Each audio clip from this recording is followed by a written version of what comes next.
The LA Kings' bizarre season continues with an embarrassing loss to Buffalo. Where do the Kings go from here? That and more on this edition of Locked On LA Kings.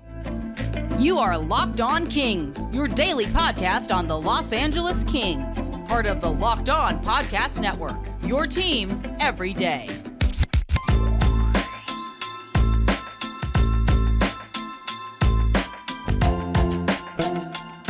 Hey, Kings fans, welcome to Locked On LA Kings, part of the Locked On Podcast Network, your team every day. Thanks for making Locked On LA Kings your first listen every day. We are free and available wherever you get your podcasts. We'd love for you to leave us a positive comment on Apple Podcasts if you're a fan of the show.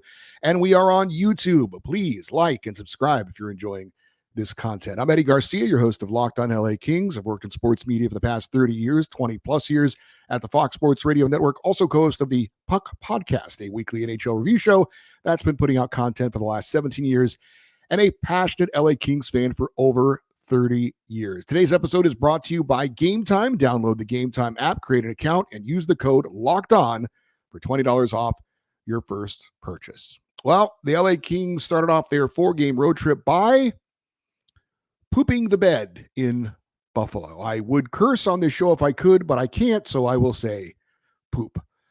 Completely embarrassed in a lopsided loss to the Buffalo Sabres. We'll do a quick review on the game. Perhaps I should call it an autopsy because the Kings played like a lifeless corpse in this game. Happy Valentine's Day, by the way. If you missed the game, and if you did, good for you, because this game started at 4 p.m. Pacific time. It was, if you're a 9 to 5 person, that's obviously not a convenient time for you. Now, I'm not a 9 to 5 guy. As a matter of fact, I'm pretty much the opposite of that. So I was thinking as I was watching this game about Kings fans who, get off work at 5 o'clock, drive home, take some time, maybe you grab some dinner on the way, or you make something as you get home, and you're going to sit down and watch the Kings game. And I sent out a tweet, and I meant this sincerely. Maybe it seemed funny, but I said, quote, if you're driving home and you planned on watching the Kings game, don't. And I'm not one of those turn it off guys. Like, I have a buddy, Doug the Ducks fan, who, and I'm not saying I don't get it, but if it's not going good, he'll turn the TV off. If it's not going good, he will leave the game. He famously turned off the Super Bowl when his Patriots were losing to the Atlanta Falcons and missed them staging the greatest comeback in Super Bowl history, and they actually won the game. So I'm always afraid something like that's going to happen to me, whether I'm at a game or watching a game. And if it starts off bad, I'll usually will stick it out unless it gets really, really bad. And then I might say, you know what, this isn't fun. I'm done. And I got to tell you, watching that game yesterday, after the second period, if I didn't have this podcast, I would have turned it off. But I watched it so you didn't have to. I did that for you out of love. So let's check in on how this game went. We won't prolong it too much, but the game starts off, and the Kings allowed goals by Buffalo's JJ Peterka, Jordan Greenway, and Kyle Okposo, and they were down 3-0. And it actually felt like it was worse than just 3-0. 3-0's bad. Of course, the Kings had a 3-1 lead against Buffalo in their last meeting, and the Sabres came back and won. So I wasn't ready to wave the white flag at that point. I'm like, all right, that was a bad first period, but come back second period, maybe you get that first goal and you build off of it. That did not happen. The Kings went from bad to bad. They allowed more goals in the second period. We're down 5-0 after Rasmus Dahlin and Zach Benson scored. And then the third period, more of the same. Alex Tuck and Jordan Greenway's second goal of the game, and the Kings would lose 7-0.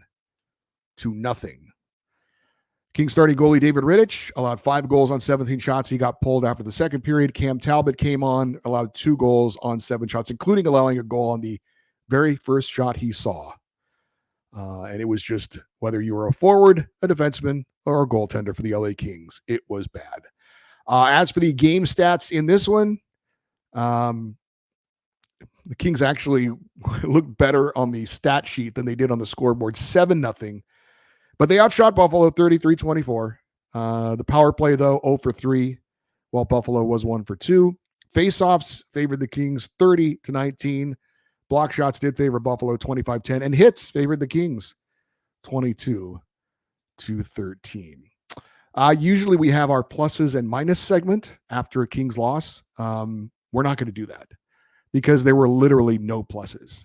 I'm not kidding. I can't think of a single thing from that game to say, well, the Kings did okay in that. No, it was bad from start to finish. Nothing as far as a plus, but there were a lot of minuses. And I guess you could just sum it up by saying the entire game was a minus. Remember, Jim Hiller talked about that thing about having a positive bank account at the end of the game. The Kings were all bankrupt at the end of that game. They were all penniless. There was no money in the bank account after that one because of so many negative plays. And I think a couple of things kind of stood out for me as far as a moment.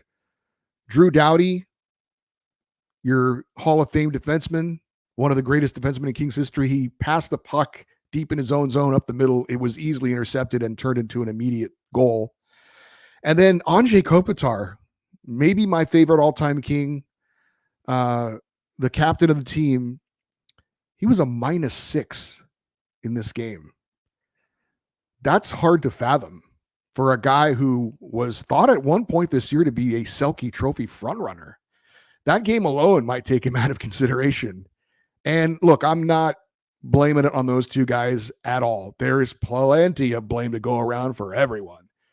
But when you're two leaders, the guys wearing the letters on their sweaters, when you see that for them, that's tough. That's tough. I know some will say, we need to go out and get better goalies. And I'm not saying that isn't necessarily true, but the Kings could have had Patrick Waugh in his prime in net in this game, and they're not winning the game. It was way more than just, the goalies allowed 7 goals. We had our keys to victory. I chuckle on our Monday show. And I don't know if the Kings have gone over in the keys to victory. These are usually very generic kind of things, but the 3 keys I had was, number 1, build off the win against Edmonton. They obviously did not do that in a spectacular way. I talked about the positive bank account. That certainly didn't happen. And then I had start strong, finish strong, because remember, the Kings started strong in their last game against Buffalo, but they let that lead slip away. Well, the Kings started bad and they finished bad. Now, I will admit to being a prisoner of the moment on occasion, but this is the worst loss of the season for the Kings. I don't think there's any question about it. And not just for the obvious. The 7 goals allowed was the most goals the Kings have allowed all season. The 7-goal margin of victory was obviously the worst loss of the season. But the timing of this loss, after a great win over a red-hot Oilers team 4-0 on Saturday, that's shocking. The script appeared to have been written. All-star game break, bye week, coaching change, hit the reset, come out looking great, let's go. And now the Kings look like a completely different team from the opening shift. I mean that. From the opening shift, they looked off. The Kopitar line started this game, and they were like stuck in their own end for like a minute. It was like, oh, this is not good. Now, just because you start bad doesn't mean that's the way it's going to go the whole game, but that was the way it went the whole game. I don't know how a team can go from looking so good just a few days before to looking so completely awful the very next game. And oh, by the way, this wasn't like they were playing the Boston Bruins. They were playing a bad team that's been bad at home against a mediocre goalie and a Kings team that's been good on the road this year. And that was the result.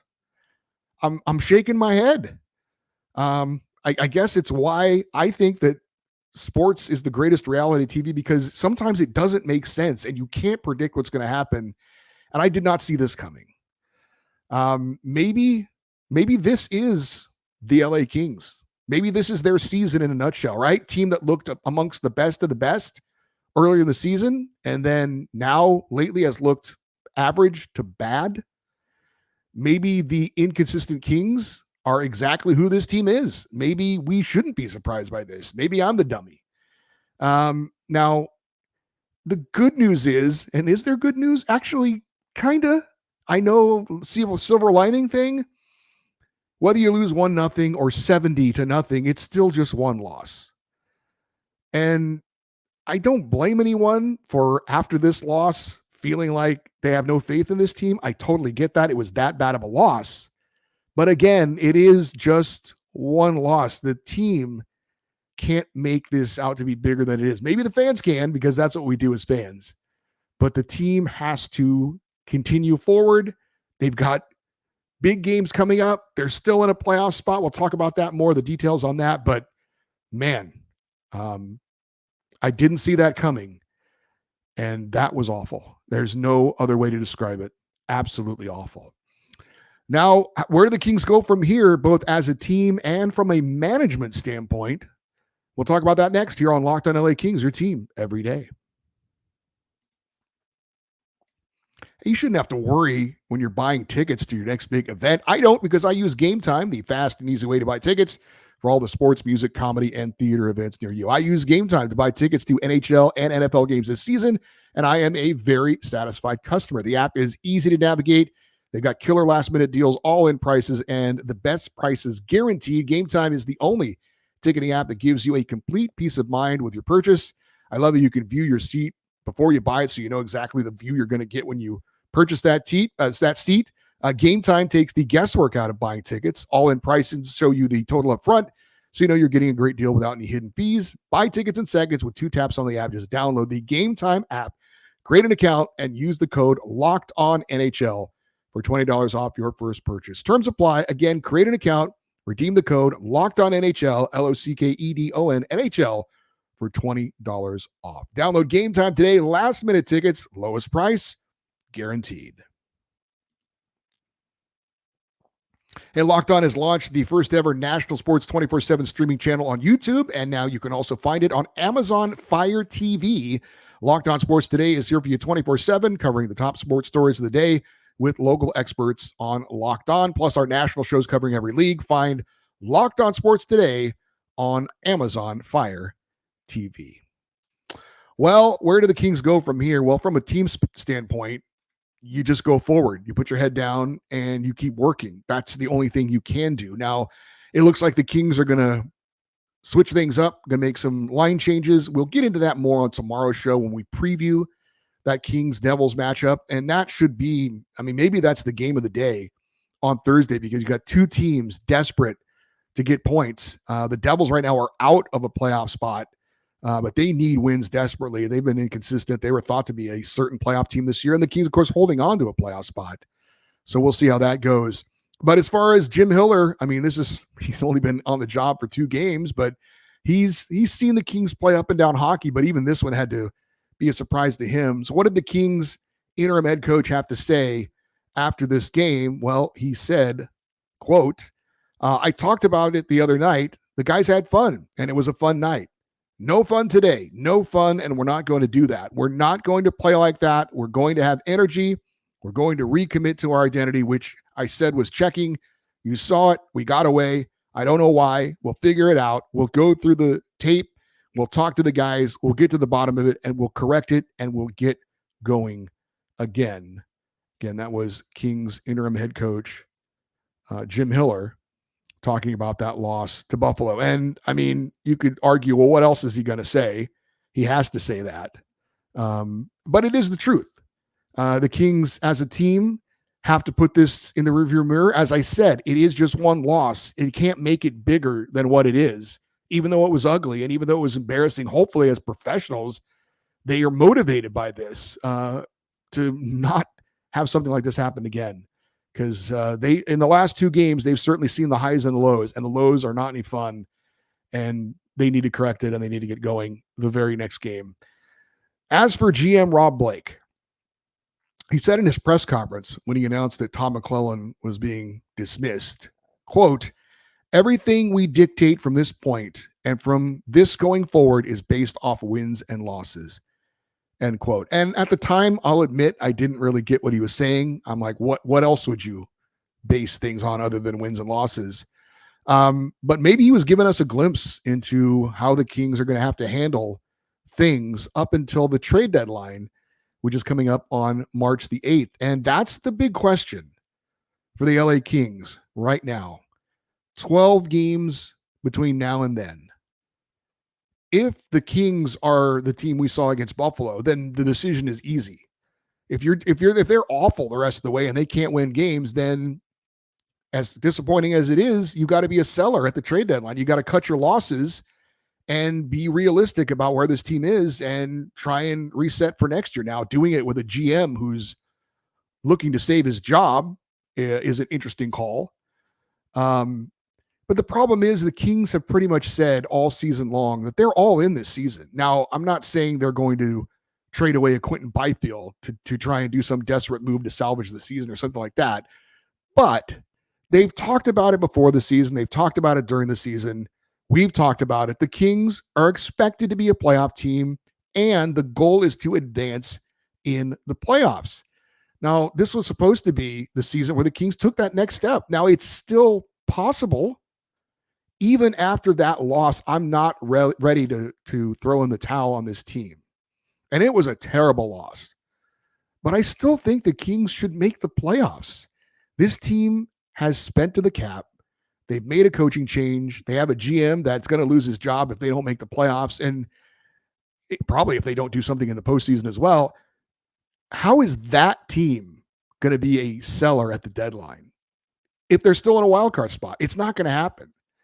Now, some of you might feel like it should, and I can't totally disagree with you. But I again, in the circumstances the Kings find themselves, unless the bottom completely drops out, I don't see them being sellers. Now, they may not be buyers because of circumstances, but I think they're going to say, we're going to let it ride and see what happens. We're not going to trade Matt Roy. We're not going to see if there's a taker for a Victor Arvidsson.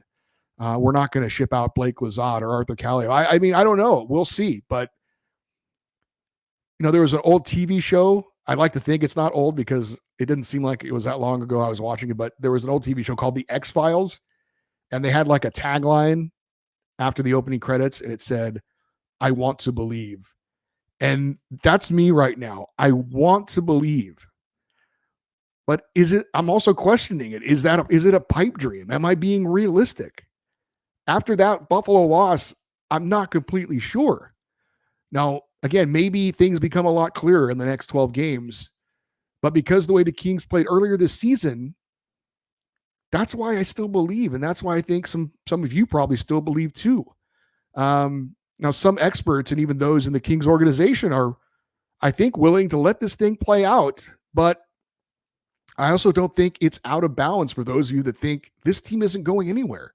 Even if they make the playoffs, they're too inconsistent to actually do anything once they get in the playoffs. And it's hard to argue against that. Now, that said, I want to believe 2012, LA Kings were an inconsistent team. They were up and down. They got into the playoffs as the 8th seed. They decided not to throw in the towel. They decided not to be sellers at the trade deadline. They decided let's see how it plays out. How did it play out? Well, they shocked the President's Trophy winning Vancouver Canucks in the first round, and they won the Stanley Cup. Now, obviously, that was very rare. It doesn't happen often, although we did see a team squeak in the playoffs last year in the Florida Panthers and make it to the Stanley Cup final. So, again, it's that playoff mystery because it's so different in the postseason. It's just get in and see what happens. And there are examples of that not being that crazy of an idea. And this is a team that's got veterans on it. This is a team that isn't, a young up and coming team that's been playing over their heads. And you're like, well, if we just get in, that's fine. There's some talent on this team. We saw it earlier this year, but this is where the Kings find themselves right now, questioning themselves, us questioning them. We'll see. I don't know. It's there. It can go either way at this point. I still think they're going to make the playoffs. We've talked about it in previous episodes. There are reasons why. It's not just belief or hope. There are reasons why. The schedule the rest of the way, the teams that are chasing them, what they're doing, things like that. So I think it's going to play out. The Kings get in and hope for, I don't want to say a miracle, but hope for that second life in the second season. But Like I said, after the game against Buffalo, the way they played, that was rock bottom. I hope. I can't imagine it being worse. And we'll see how the Kings respond. And how they respond as a team will dictate how the organization responds going forward. As bad as that loss to the Sabres was, it actually could have been worse. You may not believe that, but it's true. I'll explain why next here on Locked On LA Kings, your team every day. Hey, get buckets with your first bet on FanDuel, America's #1 sportsbook, because right now, new customers get $150 in bonus bets with every winning $5 bet. That's $150 if your bet wins. Bet all your favorites in the NBA and the NHL on players and teams. You've got lots of different options, quick bets, live same-game parlays, exclusive props, and more. Just visit FanDuel.com/lockedon and shoot your shot. FanDuel, the official sportsbook partner of the NBA.